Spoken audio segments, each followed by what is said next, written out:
Hi Capricorn, Sun, Moon, Ascendant, or Venus. This is Dane, and I'm going to be doing your October 1st to the 15th, 2021 reading for you.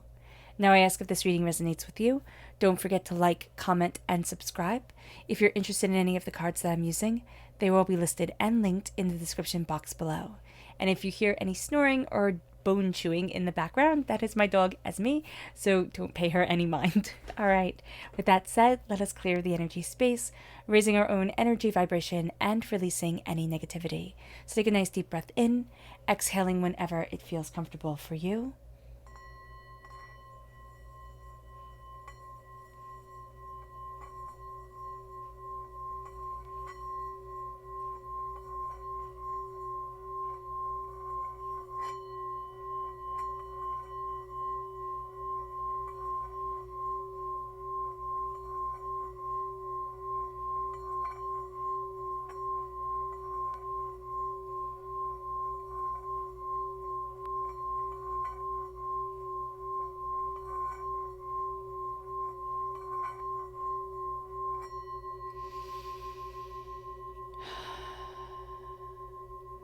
Releasing all negativity from the body like storm clouds, letting yourself feel calm, centered, and at peace as we enter into this safe and loving space.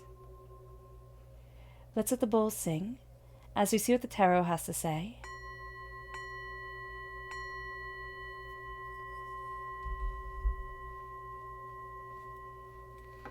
Capricorn, October 1st to the 15th, 2021, Capricorn, angels and spirit guides, show me clearly.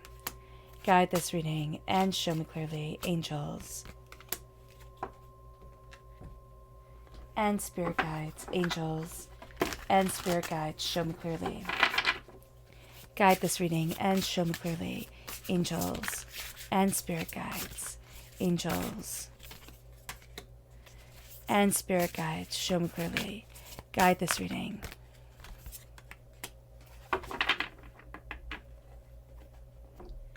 And show me clearly, angels and spirit guides, angels and spirit guides, show me clearly. Guide this reading and show me clearly, angels and spirit guides, angels and spirit guides, show me clearly. Guide this reading and show me clearly. Ooh, that one, okay. Angels and spirit guides.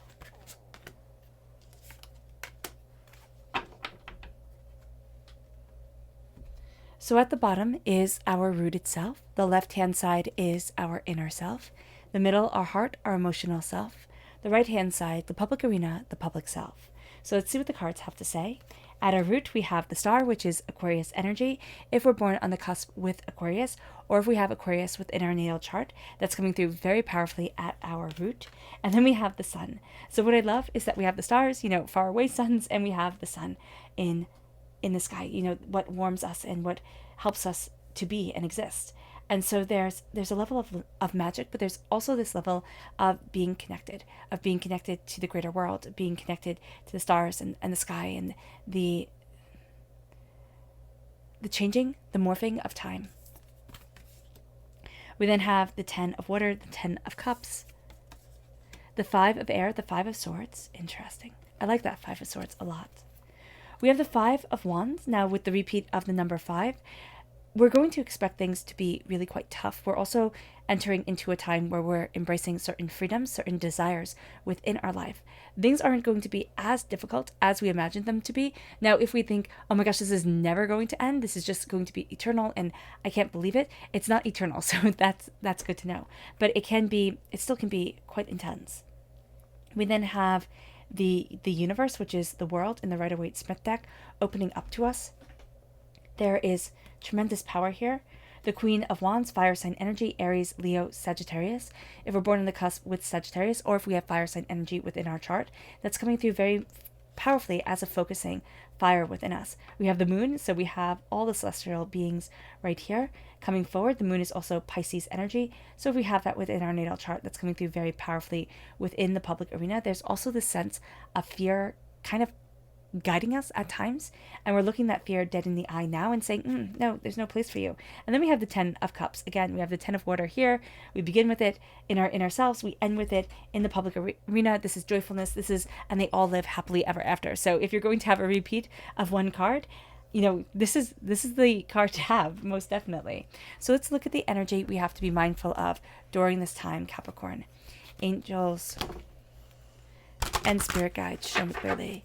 Guide this reading and show me clearly, angels and spirit guides. The moon. All right, so Pisces energy, which is very powerful within the public arena, comes forward here as an energy to be mindful of. We have to be mindful of our fear, of our doubts, of our apprehensions, of our questioning ourselves. We're also going to have to be very mindful of fear mongers and really falling into that trap of people who perpetuate and who accelerate our own fear. So that's going to be something to be mindful of during this time, that there's going to be the sense that like, oh my gosh, I can't. And yet Spirit's going to say, yes, you can. Like, yes, you can. Come forward in balance, come forward in confidence, head held high, shoulders back, embrace who you are. Do not be afraid. It moves us to our chakra energy. Angels and spirit guides, show me clearly. Guide this reading and show me clearly. We have grounding.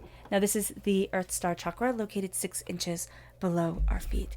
There is a need for us to be grounded to our world, to ourselves, to what we desire, to what we want, to what we need. And so the grounding is coming in now. Now, this could be going out barefoot in barefoot shoes, really connecting with the earth as we walk. This can be, sitting out in the sun, making sure that we go outside. Sometimes that can be a bit of a challenge. But this is also saying, how am I feeding my soul? How am I feeding what I desire within my life, within myself? Because the grounding is also the ground that we're planted in. Is it the correct ground to feed us, to nourish us, to help us to move forward to where it is that we need to be and what it is that we want within our lives? I always say whenever the grounding comes up, is this an oak tree planted in cactus soil? Because it's not going to work. The oak tree won't grow. And if a cacti was planted in, oak soil, they wouldn't grow. So we have to be mindful. We have to be mindful of what we need, of how we're nourishing ourselves and how we're nourishing our souls and why. This moves us to the star shining greatly within the sky. This moves us to a place of radiance and beauty. But before we dive deeply into the tarot, before we dive into exactly what the tarot is saying here, let us look at the astrological alignments of this time. We start on the 1st of October with Mercury squared Pluto. This has us diving deep into everything. We want to know the whys and the how comes, and we want to go deeper and deeper and deeper, which can be excellent for work, especially if it's all about schedules, all about, the finer details of things. This can serve us really well. And as Capricorn energy, we can utilize this to the absolute best of its abilities.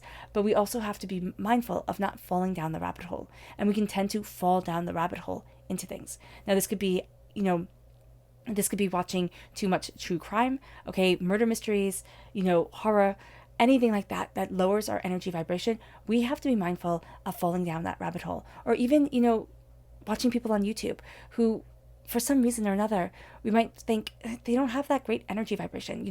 They're not building me up the way that I want to be built up. And we could just become kind of obsessed because we can have that obsessive nature to us during this time.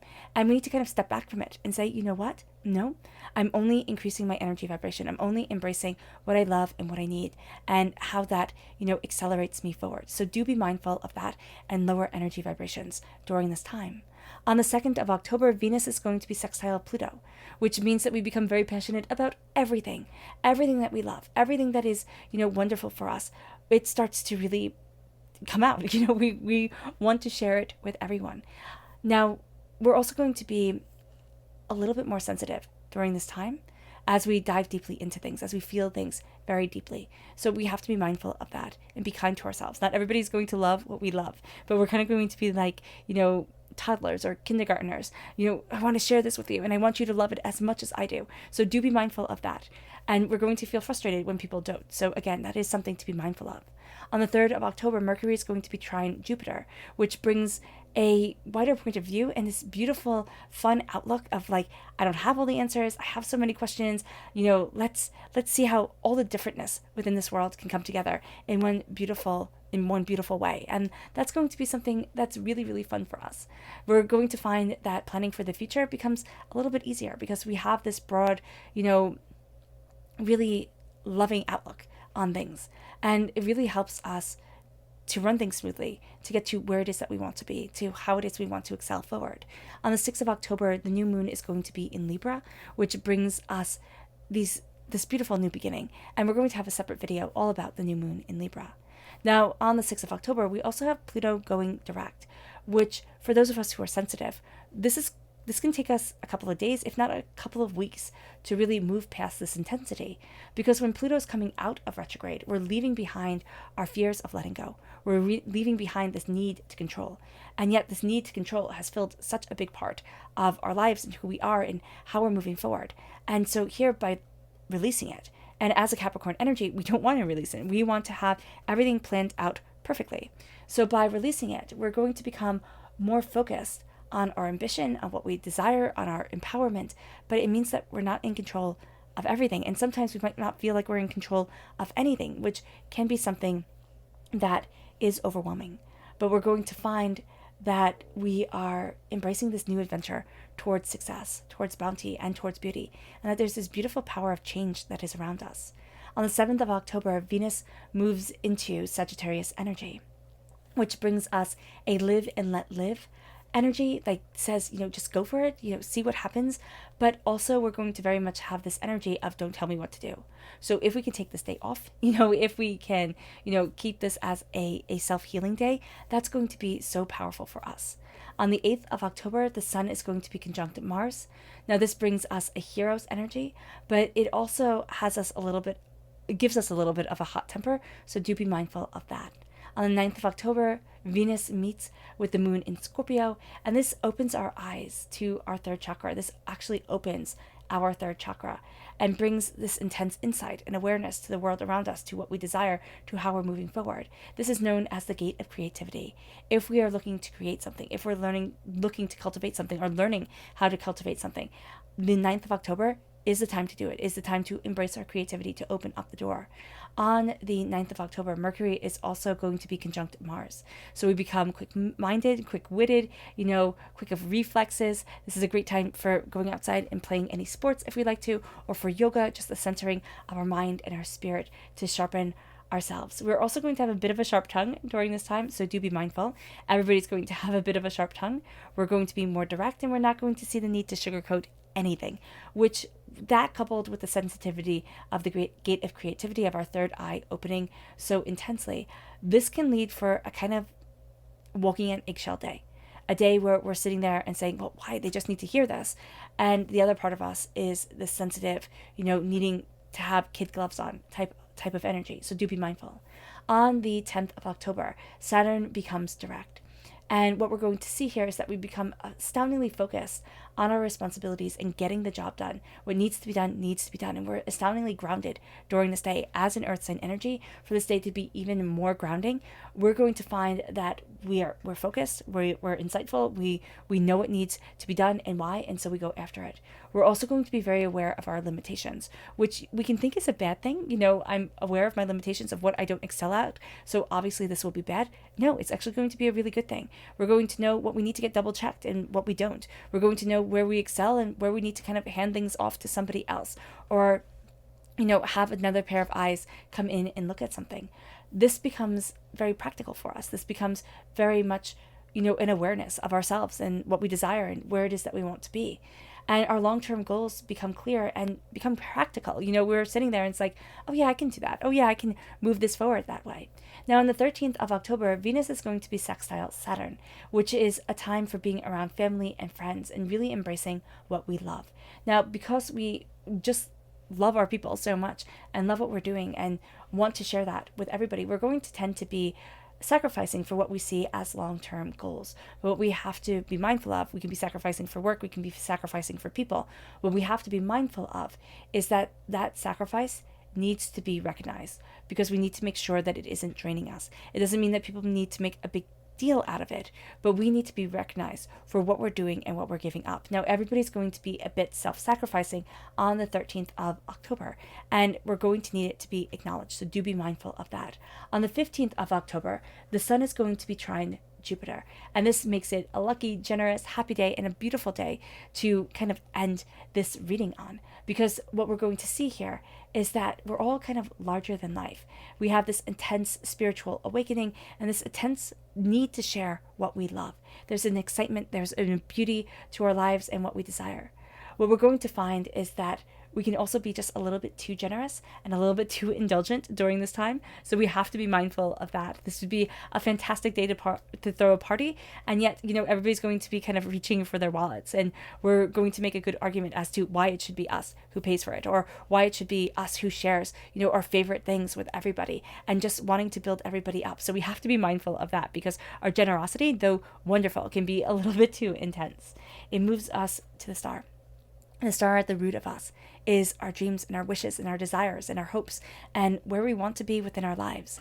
The star looks at what we wish for, but it's not the cross our fingers what we wish for in life. It's what our soul needs, what our soul desires, the wish that moves us forward to our beauty and to our connection.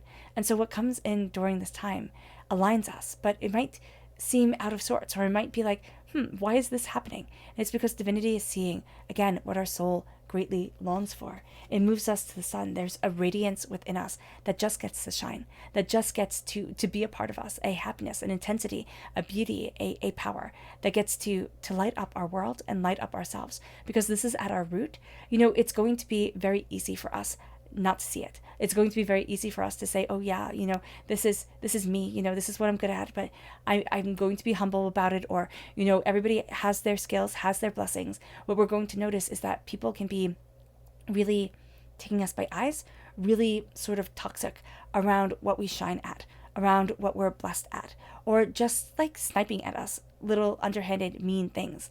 And so that is because, all right, people don't like to see other people shine. And that might be counterintuitive to us, because we might really love to see people shine and really love to see people accelerating. But I mean, come on, it's whenever we see somebody accelerating quicker, than we are at what we're doing in life, that gets us upset. That can be like, oh, why you and not me?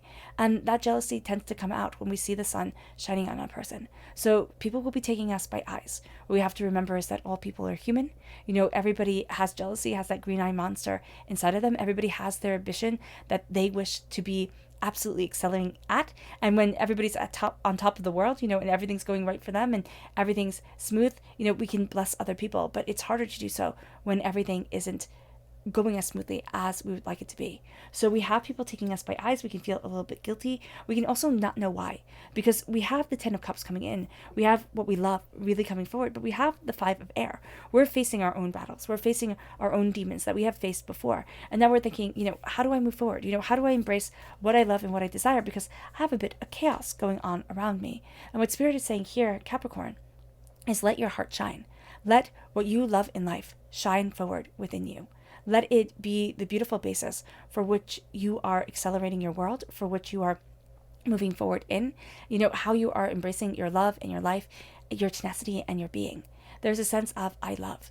And I love is going to be so important to us. Write it on your mirror in lipstick or whatever, with a wet dry marker, to be able to say I love. And then just list it as you're brushing your teeth, list it as you're washing your face. I love, when the sun shines. I love rainy days where you can hear the pitter patter on the roof. I love, laughing and sharing beautiful moments with family and friends. I love a good cup of tea, a hot cocoa, whatever it is that we love, list them, wrap them around us, because it's actually going to be our armor and our honor during this time, to be around and to be blessed by what we love. And we're going to find that the sacred feminine and the sacred masculine is really watching out over us. We have the sacred masculine here keeping guard, the sacred feminine with her wings, wrapped around us, her little nestlings, to be able to say, I protect you, I love you, I care for you, I'm here for you, and I will always be here for you.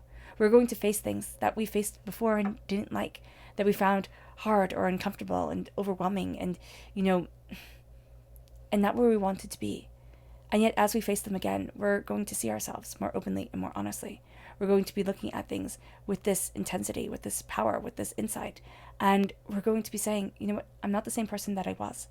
I'm embracing this protection. I'm embracing this beauty wholeheartedly and openly and lovingly. And as we do so, our hearts meet with conflict. And this is conflict kind of for the sake of conflict, because conflict is what we're used to within our lives. Conflict is what we've had to overcome and what we've looked at, what we've seen. And so with the Five of Wands, we need to see where we are seeking out this conflict and where we need to step back from this conflict. Sometimes our conflict is internal, and we're just going to be sad or overwhelmed or tired, and we're not really going to know why. We're not going to know why we feel drained. We're not going to know why we're questioning everything. We're not going to know why it's harder than it needs to be. But sometimes it just is. And we have to look at our hearts and say, okay, I'm looking at this chaos, and I'm understanding that sometimes the chaos is just there. I'm understanding that I can be pulled into other people's traumas, dramas, and that they don't have to define me. That I can rise above other people's pettiness, other people's, anger and hurt and doubts and despairs. And it moves us then to the whole world starting to open to us. Why? Because we've kind of raised our energy vibration. We've walked away from a lot of the nastiness and the chaos.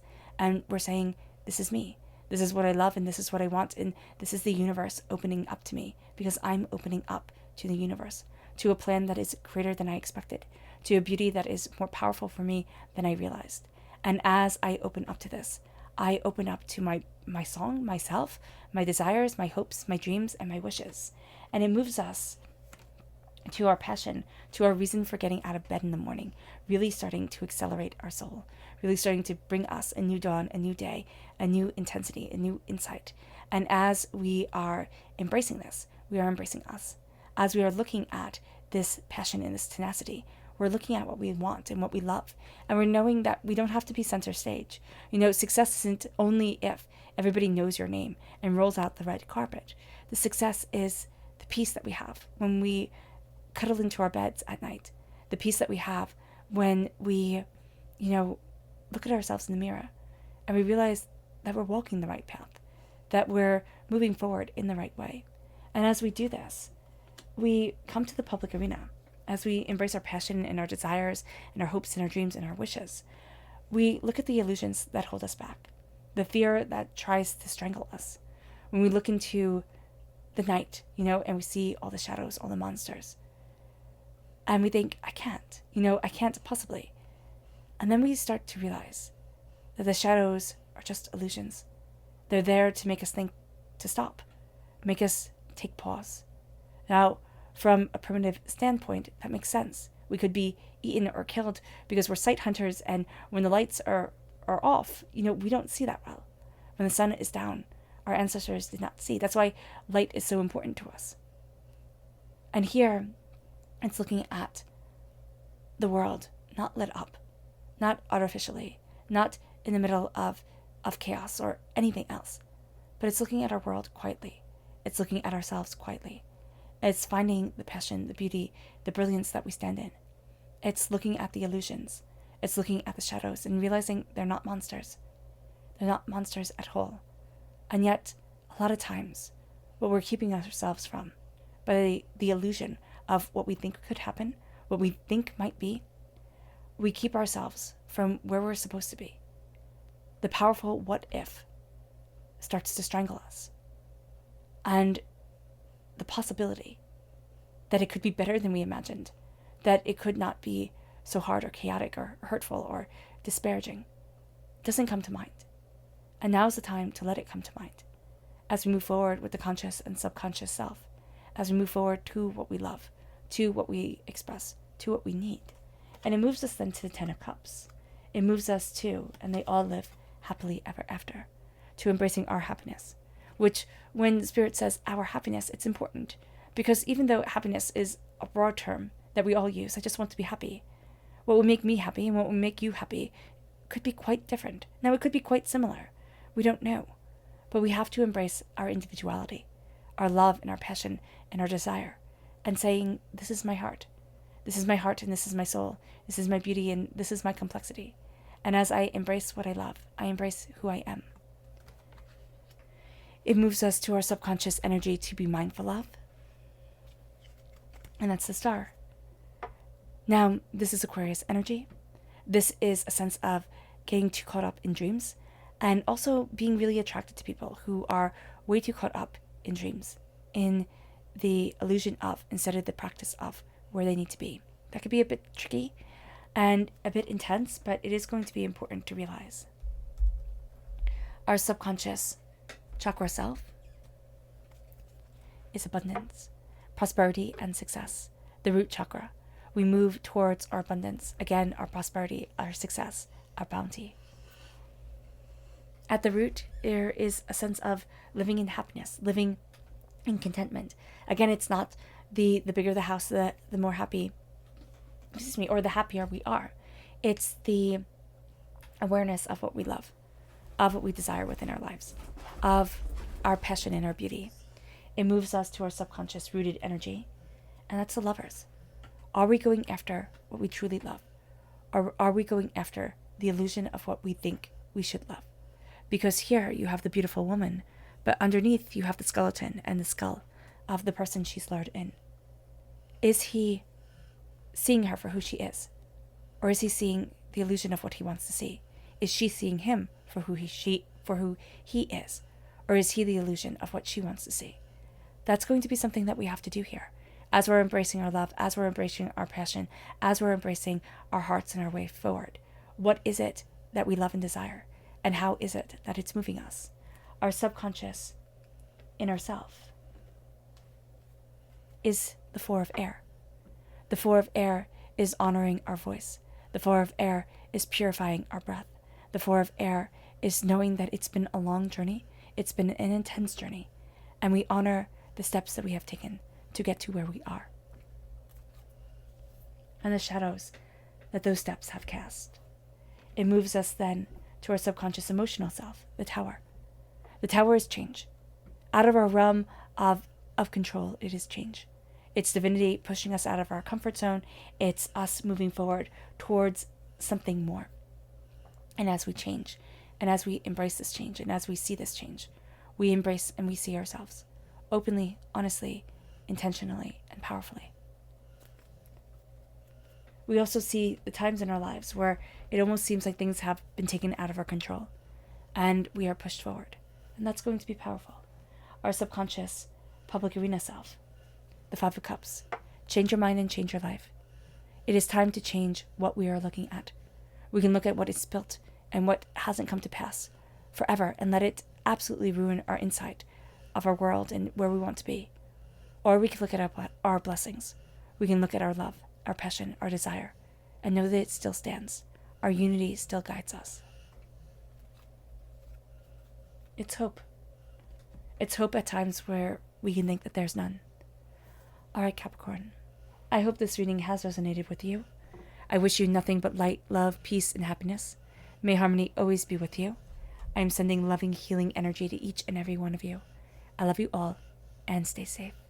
Let's end this reading with a meditation, a clearing away of negative energy, a raising of our positive energy as we embrace the beautiful complexity to come.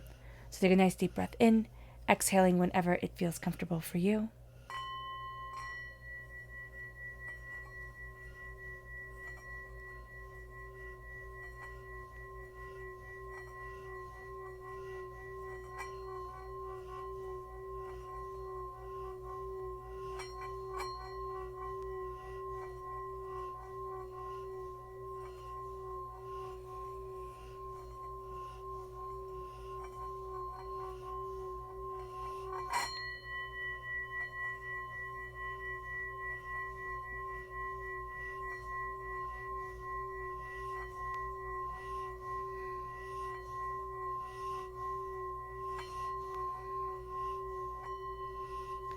May you move forward in peace and in harmony, Capricorn.